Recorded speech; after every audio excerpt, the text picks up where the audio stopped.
السلام علیکم ورحمۃ اللہ. الحمدللہ وحدہ والصلاۃ والسلام علی من لا نبی بعدہ. میرا نام سید عابد محمود. ہم لوگ تذکرہ کر رہے تھے معاشرے میں کیسے رہا جاتا ہے. ہم نے خود بھی سیکھنا ہے، اس پہ عمل کرنا ہے، اور بھئی اپنے بچوں کو بھی سکھانا ہے. معاشرے میں رہنے کا طریقہ کار کیا ہے، ہماری شریعت کیا بتاتی ہے، پوری زندگی ہم نے کیسے گزارنی ہے، ایک انسان دوسرے انسان پر کیا حق رکھتا ہے، اور ایک انسان کا دوسرے انسان سے کیا تعلق ہے. یعنی کہ آخرت میں مرنے کے بعد اللہ سبحانہ وتعالی معاشرے کے اعتبار سے دوسرے انسان کے جو حقوق ہیں اس کے متعلق ہم سے جو سوال جواب کرے گا، اس کی ہم نے تیاری کرنی ہے. ان باتوں کو سامنے رکھتے ہوئے کہ آخرت کے جو نظریات ہیں اس میں اللہ کے سامنے پیش ہونا ہے، اور ہم نے اس میں اپنے عمل کو، اپنے کردار کو، اپنے اخلاق کو ہم نے کیسے اللہ کے سامنے جواب دہ ہوں گے. تو خود بھی سیکھنا ہے، اور بھئی اپنے بچوں کو بھی سکھانا ہے، معاشرے میں اور لوگوں کو بھی سکھانا ہے. معاشرہ شریعت کے مطابق زندگی گزارے گا، امن، سکون، چین، عافیت، محبت، یہ سب چیزیں یہ پروان چڑھیں گی. اور بھئی اگر شریعت کے خلاف ہم زندگی گزاریں گے تو پھر یہی معاشرہ ہے جو اس وقت ہمارے سامنے ہے، اور ایک دوسرے کی عزت نہیں ہے، ایک دوسرے کا لحاظ نہیں ہے، عزتیں ایک دوسرے سے بچی ہوئی نہیں ہیں، اور بہت ساری برائیاں. اس کا ذکر کرنے کی ضرورت نہیں ہے، ہمیں سب معلوم ہے. اللہ سبحانہ تعالیٰ نے جانوروں کو پیدا کیا اور انسان کو بھی پیدا کیا. انسان کو اللہ سبحانہ تعالیٰ نے علم کے بغیر پیدا کیا. یعنی انسان جو پیدا ہوتا ہے وہ بدھو پیدا ہوتا ہے، اور جو مخلوق ہے یہ ساری کے ساری اپنی زندگی گزارنے کا علم لے کر کے پیدا ہوتی ہے. انسان کو علم سیکھنا پڑتا ہے، اسکول کالج جانا پڑتا ہے، مدرسے جانا پڑتا ہے. تو انسان کے ساتھ تو سیکھنا لگا ہوا ہے، اور انسان ہی انسان کو سکھاتا ہے. اور انسان کچھ تھوڑا سا بڑا ہو جاتا ہے، سیکھنا آ جاتا ہے، تو وہ معاشرے سے اور معاملات سے دوسری مخلوق کو دیکھ کر اپنے کچھ تجربہ حاصل کرتا ہے، مشاہدات حاصل کرتا ہے.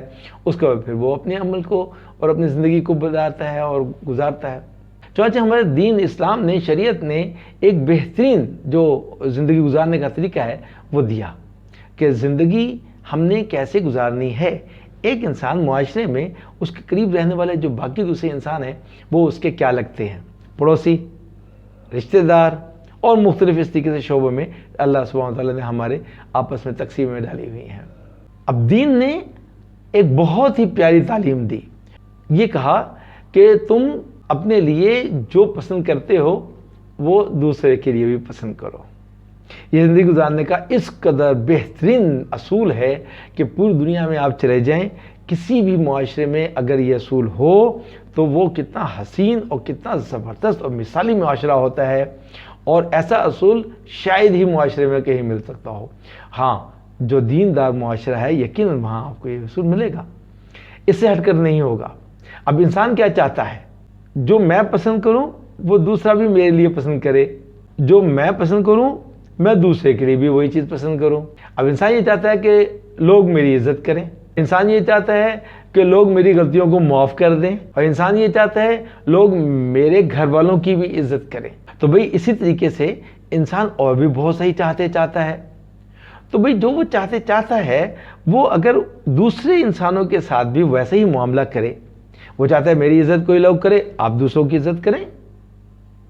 اگر کوئی یہ چاہتا ہے کہ لوگ میری غلطیوں کو معاف کر دیں، درگزر کر دیں، تو بھئی آپ بھی دوسروں کی غلطیوں کو معاف کر دیں، درگزر کر دیں.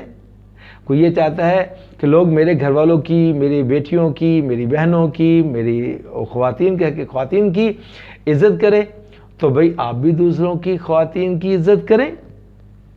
تو جیسے چاہتے ہیں اگر وہی چیز ہم اپنے بھائیوں کے لیے پسند کرنا شروع کر دیں، اور بھائی دوسروں کے لیے بھی پسند کرنا شروع کر دیں، تو معاشرے میں سب ٹھیک ہو جائے گا. ابھی تو معاملہ اتنا بگڑا ہوا ہے کہ ہم اپنی خواتین کو اکیلا بازار میں جانے سے خوف کھاتے ہیں کہ ساتھ کوئی ایک سیکیورٹی گارڈ، گھر کا ایک آدمی بھی ساتھ جائے.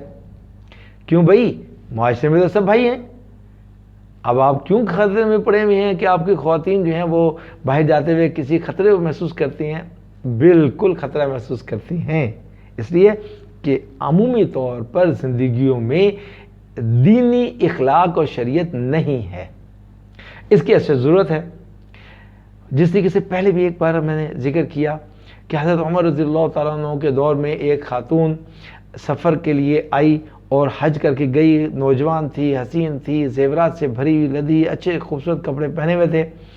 رستے میں اس سے جب پوچھا گیا کہ بھئی اتنے دور سے تم سفر کر کے آئی ہو، تم نے لوگوں کو کیسا پایا؟ تو اس نے بڑا پیارا جواب دیا کہ میں نے رستے میں پہاڑوں میں سے گزری، جنگلوں میں سے گزری، گاؤں دیہات آئے، بستیاں آئیں، شہر آئے، گلی کوچے، ہر طرح کے لوگ ملے۔ بڑوں کو میں نے اپنے باپ، اپنے چاچا، اپنے تایا جیسا دیکھا، اور چھوٹوں کو میں نے اپنے بھائیوں جیسا دیکھا۔ تو یہ ایک مثالی معاشرہ جو صحابہ رضی اللہ تعالیٰ اجمعین کے دور میں تھا، محمد رسول اللہ صلی اللہ علیہ وسلم نے یہ معاشرہ بنایا تھا۔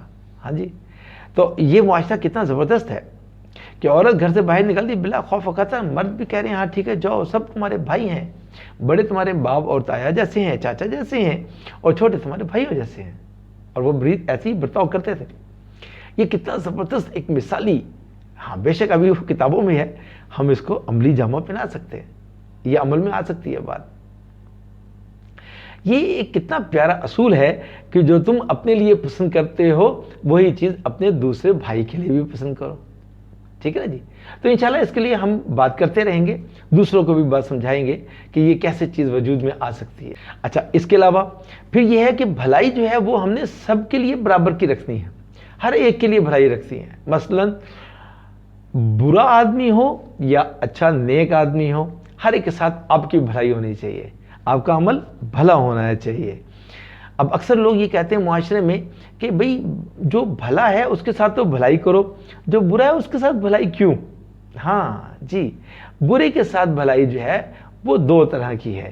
ایک تو بھلائی یہ ہے کہ اس کو برائی سے روک دو تو اس کے ساتھ بھلائی ہو گئی، یعنی کہ ایسی ترکیبیں استعمال کرو اخلاق سے، محبت سے، پیار سے، اس کو محبت دو، اس کو قریب کرو، اس کو عزت دو، تو وہ برائی چھوڑ کے آپ سے محبت کر لے گا، آپ اچھے ہیں تو آپ جیسا بن جائے گا، ٹھیک ہے جی۔ اور دوسری بھلائی یہ ہے کہ بھئی آپ نے وہ مسلمان ہے، اس مسلمان کو آپ نے عزت دے کر بڑھا دیا، اس کو عزت دے کر بڑا کر دیا، تو وہ یقیناً یہ محسوس کرے گا میں ایک بڑا اچھا عزت دار آدمی ہوں، تو برائی چھوڑ دے گا۔ تو دوسروں کے ساتھ بھلائی کا معاملہ کرو، تو اپنے کو دیکھو، اس لیے کہ اللہ رب العزت نیک اور بد ہر ایک کے ساتھ بھلائی کرتے ہیں، تو ہمیں اللہ رب العزت کے خلق کو اپنے اندر لینا ہے۔